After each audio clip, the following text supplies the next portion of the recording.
안녕하세요. 오늘 딥다이브, 여러분의 미국 은퇴 플랜 분배금, 그중에서도 특히 세금 문제를 한번 제대로 파헤쳐보려고 합니다. 네. 저희가 IRS 규정부터 여러 전문가 분석 자료까지 쭉 훑어봤는데요. 이 복잡한 은퇴 자금 세금 세계, 저희가 좀 명쾌하게 핵심만 짚어드릴게요. 네, 맞습니다. 이게 은퇴 계좌 관리, 특히 세금 쪽은요, 정말 중요하거든요. 그렇죠. 오늘 저희가 그래서 그 세후 납입금, 그러니까 기준액이라고 하죠. 그 베이시스 추적이 왜 중요한지부터 시작해서요. 네네. 로스 전환 정약이라든가 아니면 QCD 같은 기부 방법까지 정말 꼭 아셔야 할 내용만 뽑아서 좀 알기 쉽게 설명해 드릴까 합니다. 이게 사실 잘못하면 이미 낸 세금 또 내는 경우도 생기고 아, 맞아요. 잘 활용하면 절세 효과도 꽤 크다고 하니까요. 자, 그럼 진짜 중요한 첫걸음부터 가볼까요? 네. 바로 그 기준액 추적입니다. 은퇴 계좌에 이미 세금을 낸 돈, 그러니까 예를 들면 비공제 전통적 IRA 납입금 같은 거요. 이게 있다면 정말 잘 관리해야 한다고요. 그렇습니다. 여기서 핵심은 뭐냐면요. 이 기준액을 추적할 책임이 전적으로 본인에게 있다는 거예요. 납세자 본인이요. 아, 제가 직접이요. IRS가 해주는 건 아니고요. 네, IRS 양식 8606 있잖아요. 아, 네. 8606. 그걸 통해서 매년 꼼꼼하게 신고하고 관련 기록도 잘 보관하셔야 돼요. 이걸 만약 놓치시면 나중에 인출할 때 이미 세금 낸 돈인데 거기에 또 세금을 내는 그러니까 이중과세죠. 이야, 그거 정말 피하겠네요. 네, 정말 피해야 할 상황입니다. 기록 관리가 진짜 중요하군요. 근데 만약에요, 제가 전통적 IRA 계좌가 하나가 아니라 여러 개 있으면요, 그럼 IRS는 이걸 어떻게 보나요? 따로따로 계산해 주나요? 아, 그거 좋은 질문입니다. 여기서 이제 IRA 통합규칙이라는 게 나옵니다. 통합대칙이요? 네. 세금 계산할 때는요, IRS가 가지고 계신 모든 전통적 IRA, SAP IRA, 심플 IRA까지 이걸 그냥 하나의 큰 계좌처럼 취급해요. 아, 전부 다 합쳐서요? 네, 마치 하나인 것처럼요. 다만 로스 IRA나 아니면 상속받은 IRA는 여기서 제외됩니다. 걔네들은 따로 계산하고요. 아하, 하나로 묶어서 본다. 그럼 제가 인출할 때요, 그 세후 납입금, 그러니까 기준액만 딱 골라서 비과세로 받을 수는 없는 건가요? 예를 들어 커피에 크림 탄 것처럼 세전 자금이랑 세후 자금이 막 섞여 있으면요. 바로 그 지점입니다. 여기에 비례 배분 규칙, 영어로는 프로라타 룰이라고 하는데요. 이게 적용되거든요. 비례 배분 규칙? 네, 말씀하신 것처럼 계좌 안에 세전 자금, 즉 커피죠. 그리고 세후 기준액, 크림이 섞여 있다면 돈을 뺄 때 무조건 전체 잔액 중에서 기준액이 차지하는 비율만큼만 비과세로 인정을 해줘요. 아, 그럼 크림만 싹 골라 마실 순 없다 이런 거네요. 정확합니다. 크림만 쏙 빼낼 수는 없다는 거죠. 이게 바로 그 커피 속 크림 원칙입니다. 아하, 그렇군요. 그러면 이 비례 배분 규칙 때문에 그 백도어 로스 IRA 전략 쓸 때요. 네네. 혹시 기존의 세전 IRA 잔액이 조금이라도 남아있으면 예상치 못한 세금 문제가 생길 수도 있겠네요. 정확히 보셨습니다. 많은 분들이 그냥 비공제 IRA에 놓고 바로 로스 IRA로 바꾸면 세금 없는 거 아니냐 생각하시는데 만약 기존의 다른 전통적 IRA에 세전 자금이 있다면요.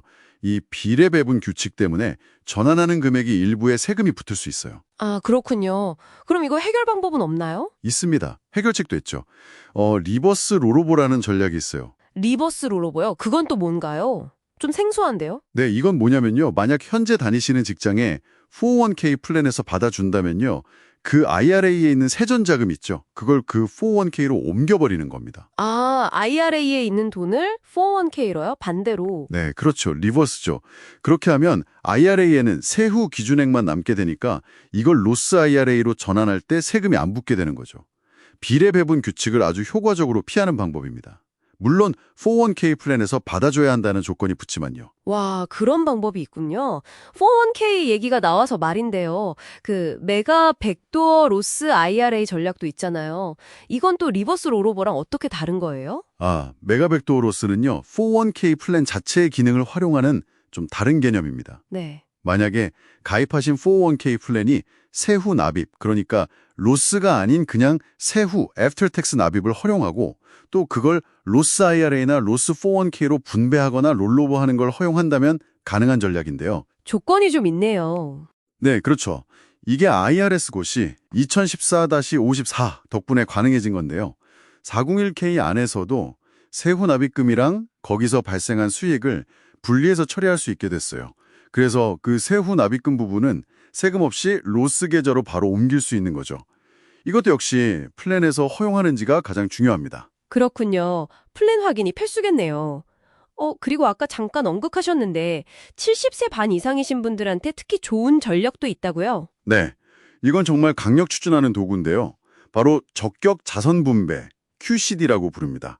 Qualified Charitable Distribution. QCD요. 네, 70세 반 이상이 되시면요. 가지고 계신 IRA에서 연간 최대 10만 8천 달러까지, 이건 2025년 기준이고 매년 오릅니다. 이 금액을 자선단체에 직접 기부할 수 있어요. 직접이요? 네, IRA에서 바로 자선단체로요. 이게 왜 좋냐면 이 기부 금액은 그해의 총소득, AGI에 포함이 안 돼요. 오, 그러니까 RMD라고 하죠.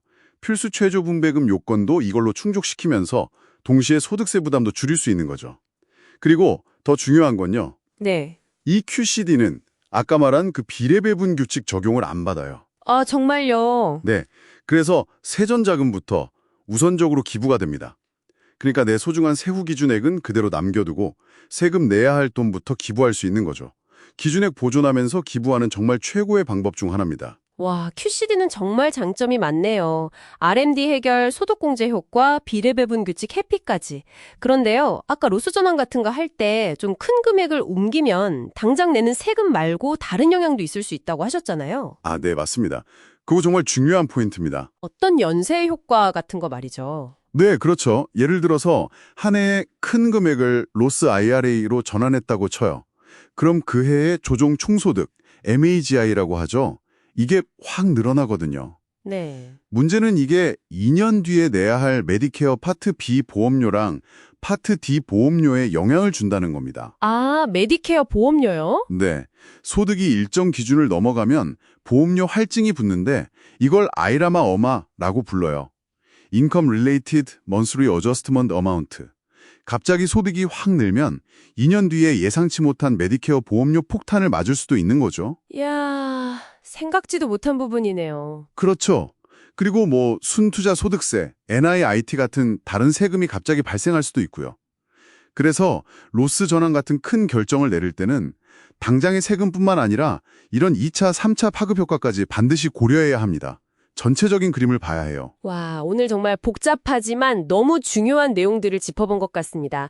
은퇴 자금 분배 규칙, 이게 진짜 제대로 모르면 손해볼 수도 있는데 반대로 잘 알면 정말 큰 도움이 될 수 있겠네요. 맞습니다.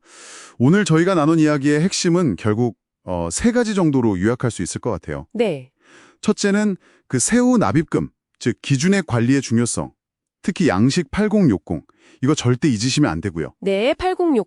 둘째는 그 비례배분 규칙이 어떻게 작동하는지 그 영향을 정확히 이해하는 것, 커피와 크림 기억하시고요. 그렇죠. 그리고 셋째는 QCD나 리버스 롤러버 같은 이런 전략적인 도구들을 잘 알고 있다가 필요할 때 활용하는 겁니다.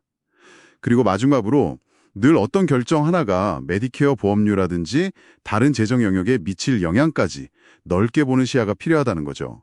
자, 오늘 딥다이브 마무리하면서 여러분께 진짜 한번 진지하게 여쭤보고 싶은 게 있어요. 네네. 지금 여러분이 은퇴 계좌에 돈 넣으시는 방식 있잖아요. 뭐 세전이든 로스든 아니면 세후든 이게 나중에 정말 한 수십 년 뒤에 돈 찾을 때 여러분의 그 선택의 폭이나 세금 부담에 어떤 영향을 줄지 오늘 저희 얘기 들으신 걸로 한번 쭉 그림을 그려보시면 어떨까 싶습니다.